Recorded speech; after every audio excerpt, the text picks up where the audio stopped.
জাতীয় ঈদগাহ ময়দানে ঈদুল আজহার প্রধান জামাত অনুষ্ঠিত। দেশের কল্যাণে দোয়া চাইলেন প্রধান উপদেষ্টা।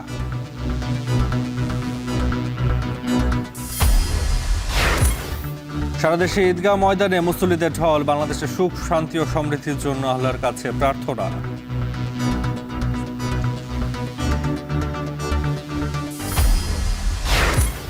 নামাজ শেষে আল্লাহর সন্তুষ্টি লাভের আশায় পশু কোরবানি। সড়ক থেকে বর্জ্য অপসারণ চলছে।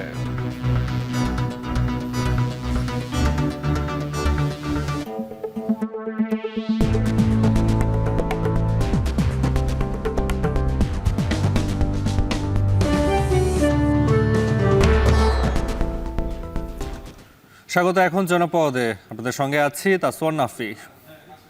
জাতীয় ঈদগাহ ময়দানে মুসল্লিদের সাথে ঈদের নামাজ আদায় করেছেন প্রধান উপদেষ্টা ডক্টর মোহাম্মদ ইউনূস। নামাজ শেষে ঈদ শুভেচ্ছা বিনিময় করেন তিনি।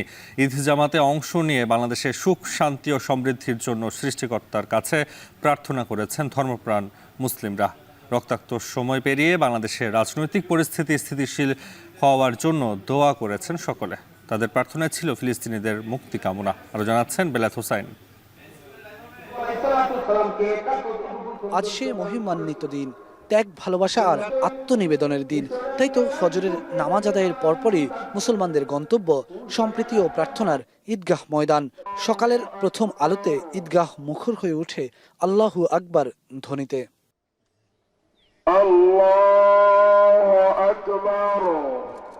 রাজধানীর জাতীয় ঈদগাহ ময়দানে তৈরি হয় এক আবেগঘন মিলন মেলা, যেখানে ঈদ জামাতে অংশ নিয়েছেন বাংলাদেশের প্রধান উপদেষ্টা ডক্টর মোহাম্মদ ইউনূস। কাতারবদ্ধ 6 তাকবীরের 2 রাকাত নামাজ আদায়ের পর শত সহস্র মানুষ হাত তুলেছেন আকাশের পানে, মোনাজাতে ভাসিয়েছেন দুটি অশ্রুসিক্ত নয়ন।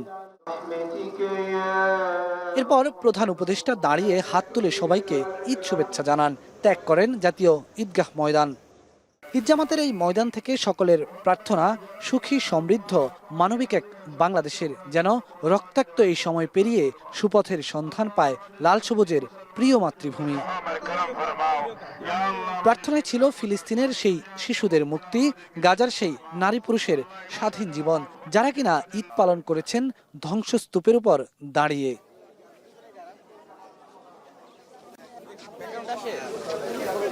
নামাজ শেষে কোলাকুলির পর সামর্থ্যবান মুসলমানরা ঈদ ময়দান ত্যাগ করেন মহান আল্লাহর সন্তুষ্টি লাভের উদ্দেশ্যে পশু কোরবানির লক্ষ্যে।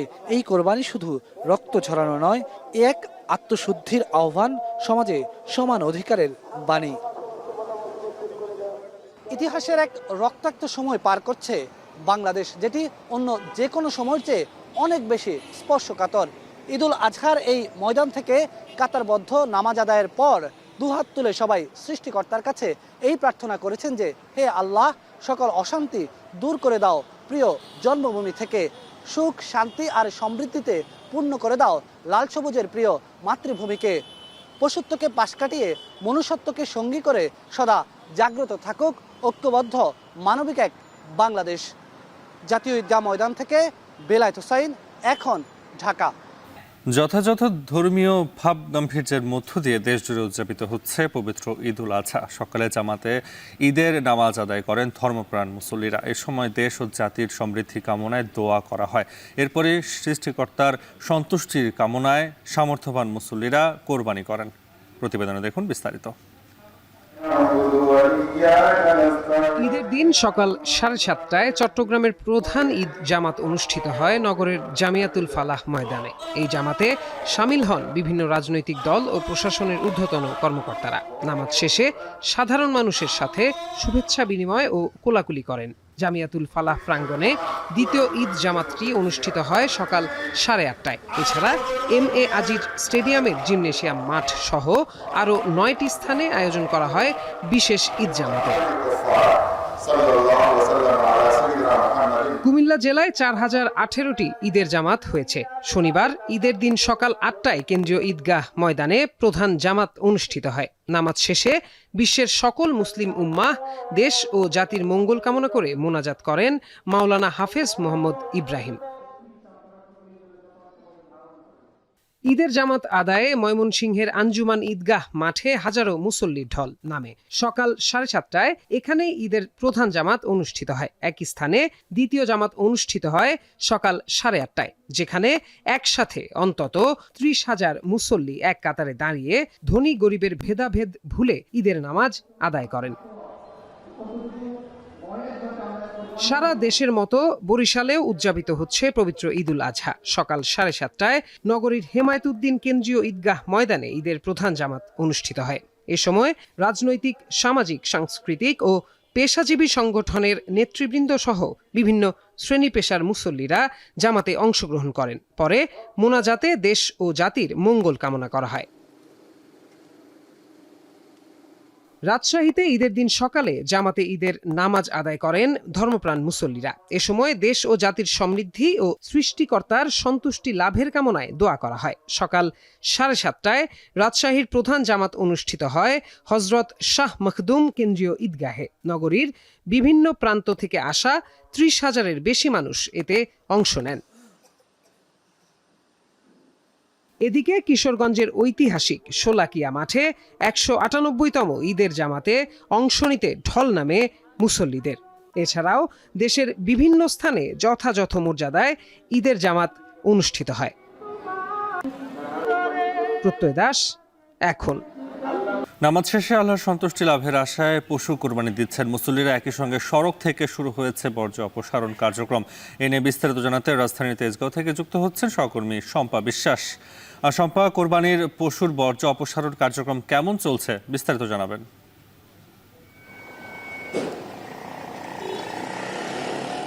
নাফি, কোরবানির হাটের যে বর্জ্য অপসারণের কাজ সেটি চলছে। নগরবাসীর স্বাস্থ্য সুরক্ষার কথা চিন্তা করে এই হাটের বর্জ্য যত দ্রুত সম্ভব সিটি কর্পোরেশন সেটি সরানোর উদ্যোগ নিয়েছে। কিন্তু যারা এই বর্জ্য অপসারণ করছে তাদের স্বাস্থ্যের কথা কিন্তু আমরা বেশিরভাগ সময় আসলে খেয়াল রাখি না। আমরা দেখেছি সকাল থেকে এই পরিচ্ছন্নতা কর্মীরা এই বর্জ্য অপসারণ করছে। তারা প্রচণ্ড গরমের মধ্যে কাজ করছে, অনেকেই ঘামছে, হাঁপিয়ে উঠছে, কিন্তু তারা কিন্তু নগরবাসীর জন্য এই নগরকে পরিচ্ছন্ন করার কাজ নিরবিচ্ছিন্নভাবে করে যাচ্ছে। এবং যারা এখানে কাজ করছে তারা কেউ কেউ রাত 3টা থেকে কাজ করছে। কিছুক্ষণের জন্য তারা বাড়িতে গিয়েছেন, ফ্রেশ হয়েছেন, এরপরে আবার তারা কাজ শুরু করেছেন। আমরা বেশ কয়েকজন পরিচ্ছন্নতা কর্মীর সঙ্গে কথা বলেছি। তারা কিন্তু বলেছেন যে তারা আসার পর থেকে এখন পর্যন্ত কোনো ধরনের বিশ্রাম পাননি এবং তারা সকাল 8টা থেকে কাজ শুরু করেছেন। কতক্ষণ পর্যন্ত কাজ করতে হবে সেটি তাদের অনেকটাই অজানা। যতক্ষণ পর্যন্ত এই বর্জ্য অপসারণ কার্যক্রম শেষ না হবে ততক্ষণ পর্যন্ত তাদের এই কর্মযজ্ঞ চালিয়ে যেতে হবে। এবার ঢাকা উত্তর সিটি কর্পোরেশনে কোরবানি সংক্রান্ত যেসব বর্জ্য রয়েছে সেটি সরানোর জন্য প্রায় 10,000 শ্রমিক কাজ করছে, যার মধ্যে পরিচ্ছন্নতা কর্মী সহ যারা ভ্যান চালক রয়েছে তারা রয়েছে। অর্থাৎ স্থায়ী অস্থায়ী দুই ধরনের কর্মী এখানে কাজ করছে। সিটি কর্পোরেশন আশা করছে যে কোরবানির হাটের এবং কোরবানির যে বর্জ্য সেটি খুব দ্রুত তারা অপসারণ করতে সক্ষম হবে এবং তারা এটিও জানিয়েছে যে কোরবানির যে বর্জ্য সেটি পশু কোরবানির দিনেরটা দিনেই আসলে শেষ করার এক ধরনের উদ্যোগ তারা নিয়েছেন এবং সেই রকম প্রতিশ্রুতি তারা এখন পর্যন্ত আবদ্ধ আছেন বলে সিটি কর্পোরেশন থেকে জানানো হয়েছে।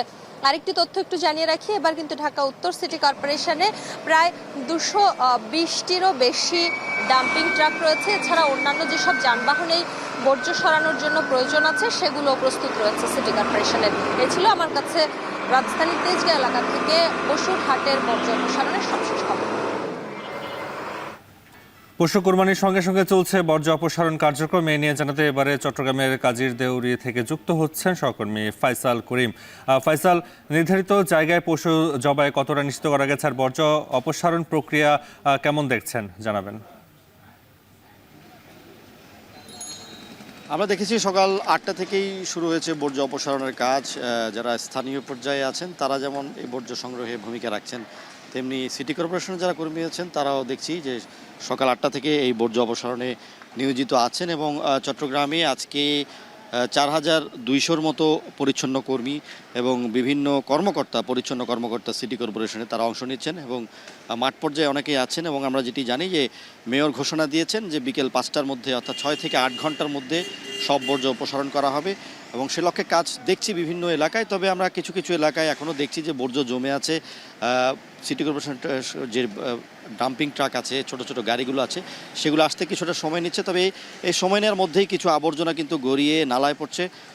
পশুর যেই নাড়িভুঁড়ি আছে কিংবা যেগুলো অন্যান্য বর্জ্য আছে, সেগুলো কিন্তু নালায় পড়ে গিয়ে বিভিন্ন ধরনের পাইপ বা প্রতিবন্ধকতার সাথে এক ধরনের মিশে যাচ্ছে, যেটি আসলে বর্জ্য সরে যাওয়ার জন্য, অর্থাৎ নালা দিয়ে বর্জ্য সরে যাওয়ার জন্য যেই প্রবাহ, সেটিকে বাধাগ্রস্ত করছে।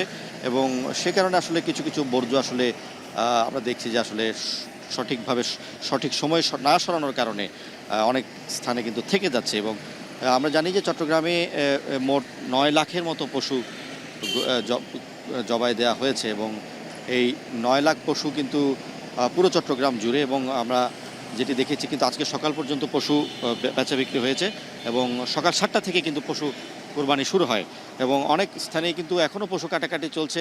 এবং যে সকল স্থানে আসলে যে সকল সড়কের পাশে নালা নেই কিংবা নর্দমা নেই, সেখান থেকে পশুর যে বর্জ্য সেগুলো যেতে কিন্তু সময় লাগছে। আবার যেসব স্থানে কিন্তু নালা আছে, খাল আছে, সেগুলো দিয়ে সহজেই কিন্তু পশুর বর্জ্য সরে যাচ্ছে। এবং আমরা দেখছি এখন অপসারণ কাজ চলছে এবং বেলা 3টায় একটি প্রেস ব্রিফিং করার কথা রয়েছে মেয়রের। এবার যেতে চাই রাজশাহীতে, সেখানে আছেন সহকর্মী রাকিবুল হাসান। জানতে চাই তার কাছে, রাকিব, বর্জ্য অপসারণ কার্যক্রম কেমন দেখছেন, বিস্তারিত জানাবেন।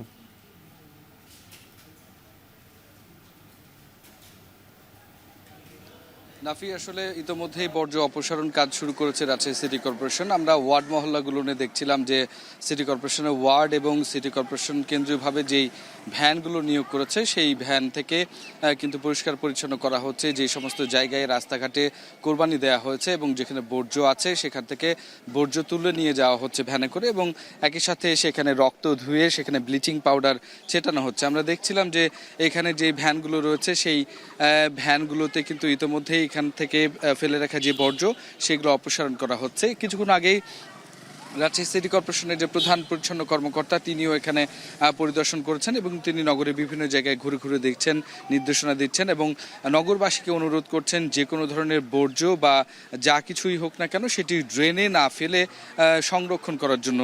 এবং সংরক্ষণ করলেই পরবর্তী সময়ে কিন্তু সিটি কর্পোরেশনের ওয়ার্ড পর্যায়ে প্রায় 1200-র বেশি কিন্তু ভ্যান নিয়োগ করা আছে, সেগুলো যেমন অপসারণ করবে এবং এখান থেকে সেকেন্ডারি ডাম্পিং পয়েন্ট যেগুলো রয়েছে, সেই ডাম্পিং পয়েন্টগুলো কিন্তু সন্ধ্যার পর থেকে এগুলো অপসারণ হবে। এবং সিটি কর্পোরেশন বলছে কোনো নির্দিষ্ট সময় তারা বেঁধে দিতে চান না, তবে রাত্রে 1টার মধ্যে সমস্ত নগরী পরিচ্ছন্ন হবে। এবং তারা বলছেন তাদের যে লক্ষ্য, আজকে যে কোরবানি হয়েছে কোথাও বর্জ্য পড়ে আছে বা দুর্গন্ধ, আগামীকাল যেন এটা বোঝা না যায়, সেই লক্ষ্য নিয়েই তারা কাজ করছেন। এবং ইতিমধ্যে তারা এই বিষয়টি শুরু করেছেন এবং যেন তাদের কাজের সুবিধা হয়, সে কারণে তারা নগরবাসীকে বারবারই বলছেন যে এখানে যেই সমস্ত বর্জ্যগুলো কোরবানি দেওয়ার পরে আছে, তারা যেন হচ্ছে সেই বিষয়গুলোকে সংরক্ষিত করে রাখে, কোথাও ছিটিয়ে না দেয়। এবং পরবর্তীতে আমরা যেটি দেখছি, ভ্যানে করে সিটি কর্পোরেশনের যারা কর্মী রয়েছে, তারা কিন্তু এইটি তুলে অপসারণ করছে এবং সেগুলো প্রায় সন্ধ্যা পর্যন্ত আসলে এটি করা হবে।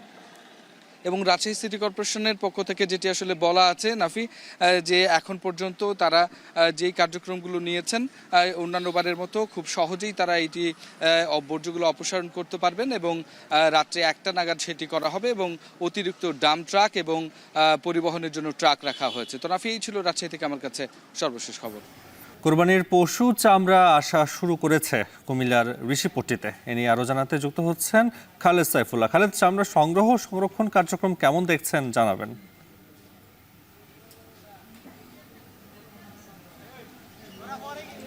নাফি, কোরবানির ঈদকে কেন্দ্র করে কুমিল্লা নগরীর এই ঋষিপট্টিতে প্রায় 15,000 পশুর চামড়া প্রস্তুত করার প্রস্তুতি নিয়েছেন এখানকার যারা রয়েছেন চামড়ার ব্যবসায়ী। তারা এখানে কিন্তু কুমিল্লা নগরের বেশিরভাগ চামড়া এসে থাকে এবং এখানে এই চামড়াগুলোকে লবণ দিয়ে প্রক্রিয়াজাত করেই কিন্তু ট্যানারি শিল্প মালিকদের কাছে সেগুলো কিন্তু হস্তান্তর করা হয়। তো আমরা এখন পর্যন্ত বেশ অনেককেই আমরা দেখতে পেয়েছি যে চামড়া নিজ এলাকায় চাহিদা মতো দামে বিক্রি করতে না পেরেই কিন্তু তারা এখানে নিয়ে এসেছেন এবং বিক্রি করে গেছেন। মূলত সরকার থেকে একটি দাম নির্ধারণ করে দেওয়া আছে, 1150 টাকা প্রতিটি চামড়া লবণযুক্ত যে চামড়াগুলো, তো সেখানে এই যে এখানে আমরা চামড়া দেখতে পাচ্ছি যে 500-600 টাকা করে এই চামড়া কিনছেন। তারপর তারা এখানে যারা ঋষিপট্টিতে যারা আছেন চামড়া প্রক্রিয়াজাত করেন তারা বলছেন যে এখানে প্রায় 300 টাকা খরচ রয়েছে। মূলত কোরবানির ঈদেই কিন্তু সবচেয়ে বেশি চামড়া সংগ্রহ করা হয় থেকে দেশের মোট চামড়ার কিন্তু 50-60 ভাগ চামড়াই সংগ্রহ করা হয় এই কোরবানির ঈদকে কেন্দ্র করে। তো এখানকার ঋষিপট্টির যারা ব্যবসায়ী তারা বলছেন যে আসলে খরচ করে এবং পরিশ্রম করে সেটা আসলে তাদের খুব একটা পোষায় না। বড় চামড়াগুলোতে দেখা গেছে যে 800-900 টাকা যদি তারা ক্রয় করেন তখন সেটিতে 300 টাকা মতো লবণ দিতে হয়। তো সেই লবণ দেওয়ার পরে কিন্তু তাদের আসলে সেভাবে পোষায় না বলছেন। তো কুমিল্লায় প্রায় 2,27,000 পশুর কোরবানি হয়েছে। তো এই ছিল কুমিল্লার ঋষিপট্টি এলাকা থেকে চামড়ার কেনাবেচার সবশেষ তথ্য। ব্রাহ্মণবাড়িয়া ও হবিগঞ্জ সীমান্তে বিজেপির অভিযানে গেল 1 মাসে জব্দ হয়েছে 9.5 কোটি টাকার মাদক ও চোরাচালানি পণ্য। বিজেপির এক সংবাদ বিজ্ঞপ্তিতে তথ্য জানানো হয়। 25 বিজেপির এই প্রেস বিজ্ঞপ্তিতে জানানো হয়, মে মাস জুড়ে 50 কিলোমিটার সীমান্ত এলাকায় চালানো হয় বিশেষ অভিযান। এ সময় জব্দ হওয়া পণ্যের মধ্যে রয়েছে 77 লাখ টাকার মাদকদ্রব্য, মদ, গাঁজা, ফেন্সিডিল, ইয়াবা ও বিয়ার। এছাড়াও রাজস্থানী ছাগল, মোবাইল ডিসপ্লে, শাড়ি, কসমেটিক সহ নানা ভারতীয় পণ্যও রয়েছে, যার মূল্য 8 কোটির বেশি। বিজেপি আরও জানায়, সীমান্তে চোরাচালানো পুশিন ঠেকাতে সর্বোচ্চ তৎপর রয়েছে এই বাহিনী। দক্ষিণ পশ্চিমাঞ্চলের শীর্ষ চরমপন্থী নেতা জাহাঙ্গীর কবির লিপটনকে আটক করেছে সেনাবাহিনী। শুক্রবার সকালে কুষ্টিয়া সদর উপজেলা দুর্বাচারা গ্রামে অভিযান চালিয়ে লিপটন সহ 4 সহযোগীকে গ্রেপ্তার করা হয়। এ সময় তার বাড়ি থেকে 6টি বিদেশি পিস্তল, একটি লং ব্যারেল গান, বিপুল পরিমাণ গুলি ও দেশীয় অস্ত্র উদ্ধার করা হয়। সেনা ক্যাম্পে এক সংবাদ সম্মেলনে মেজর মোস্তফা জামান জানান, লিপটনকে বিরুদ্ধে একাধিক হত্যা ও সন্ত্রাস মামলার তথ্য রয়েছে। এক সময় গণমুক্তি ফৌজের শীর্ষ নেতা ছিলেন তিনি। এদিকে লিপটনকে আটকের খবরে এলাকায় আনন্দ মিছিল করেছে স্থানীয়রা। এ ছিল এখন জনপদের সঙ্গে থাকার জন্য ধন্যবাদ।